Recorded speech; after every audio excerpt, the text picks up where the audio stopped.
बिहार चुनाव 2025 से पहले सीएम फेस को लेकर सियासत गरमा गई है और इसी गरमाई हुई सियासत के बीच नीतीश कुमार के बेटे निशांत कुमार ने एक बड़ा ऐलान कर दिया है। जी हां, निशांत कुमार ने एक बड़ा बयान दिया है और इस बयान में उन्होंने कहा है कि उनके पिता नीतीश कुमार पूरी तरह से स्वस्थ हैं और अब वही एनडीए के मुख्यमंत्री उम्मीदवार होंगे। आइए आपको बताते हैं क्या कुछ कहा निशांत कुमार ने। बिहार में चुनावी हलचल तेज हो गई है।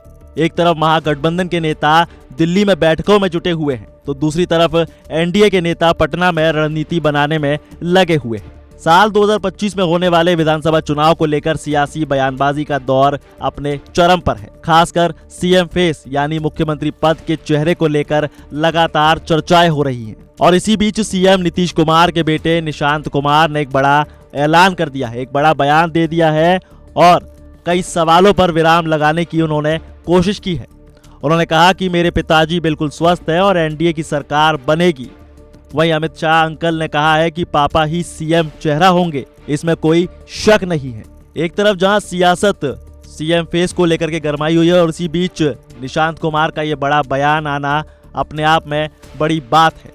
निशांत कुमार ने साफ तौर पर कहा है कि अमित शाह और बिहार के डिप्टी सीएम सम्राट चौधरी दोनों ही ये स्पष्ट कर चुके हैं, ये साफ कर चुके हैं कि नीतीश कुमार ही एनडीए के मुख्यमंत्री पद पर विराजेंगे। जी हां, विपक्ष की तरफ से नीतीश कुमार की सेहत पर बार बार उठाए जा रहे सवालों पर निशांत कुमार ने अब अंकुश लगा दिया है। उन्होंने जवाब दिया और उन्होंने कहा कि नीतीश कुमार अब पूरी तरह से फिट हैं और वो जल्द ही सत्ता में वापसी भी करेंगे। वहीं इससे पहले रविवार को दिल्ली में महात्मा ज्योतिबा फूले जयंती पर आयोजित राष्ट्रीय जागृति महासम्मेलन में हरियाणा के सीएम नायाब सिंह सैनी ने एक बड़ा राजनीतिक बयान दिया था। उन्होंने कहा कि बिहार में सम्राट चौधरी के नेतृत्व में विजय पताका फहराई जाएगी। इस बयान से बिहार की राजनीति गर्मा गई और जेडीयू ने तुरंत पलटवार करते हुए कहा कि चुनाव नीतीश कुमार के नेतृत्व में ही लड़ा जाएगा।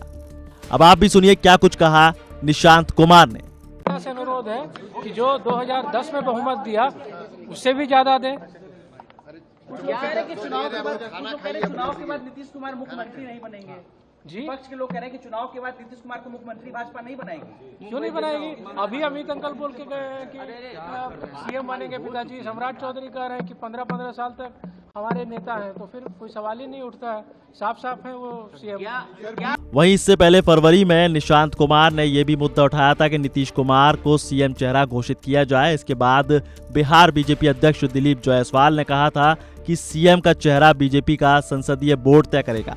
उन्होंने कहा कि चुनाव नीतीश के नेतृत्व में लड़ा जाएगा लेकिन चेहरा एनडीए तय करेगी। उनके इस बयान पर विपक्ष ने इस मुद्दे पर जोरों शोरों से आवाज उठाई और कहा कि बीजेपी नीतीश को किनारे करने की कोशिश कर रही है। मामला बढ़ता देखकर डैमेज कंट्रोल करने के लिए सम्राट चौधरी को सामने आना पड़ा और उन्होंने तब कहा था कि नीतीश कुमार पहले भी सीएम थे, आज भी हैं और आगे भी रहेंगे। हालांकि बिहार में विधानसभा की कुल 243 सीटें हैं और चुनाव आयोग अक्टूबर या फिर नवंबर 2025 में बिहार में चुनाव करा सकता है। नीतीश कुमार की पार्टी जेडीयू और बीजेपी मिलकर एनडीए का बड़ा चेहरा है और वहीं गठबंधन की ओर से आरजेडी और कांग्रेस जैसे दल फिलहाल एकजुट हैं। नीतीश कुमार बीते 2 दशकों से बिहार की राजनीति में एक्टिव हैं और एक बड़ा चेहरा रहे हैं। हालांकि हाल के कुछ सालों में देखा जाए तो उनके बार बार पाला बदलने की रणनीति को लेकर उन पर विपक्ष लगातार हमलावर रहा है। लेकिन अब जैसा कि निशांत कुमार ने अपने पिता नीतीश कुमार के लिए कहा कि वो तुरंत वापसी करेंगे और बेहद स्वस्थ हैं, तो अब ये देखने वाली बात होगी कि नीतीश कुमार को उनकी गद्दी वैसी ही मिलती है या फिर बिहार की राजनीति में कोई सत्ता परिवर्तन देखने को मिल सकता है। बहरहाल आप इस खबर के बारे में क्या कहना चाहते हैं, आप हमें कमेंट सेक्शन में जरूर बताइए। साथ ही वीडियो को लाइक शेयर जरूर करिए और ऐसी तमाम अपडेट्स के लिए बने रहिए वन इंडिया हिंदी के साथ।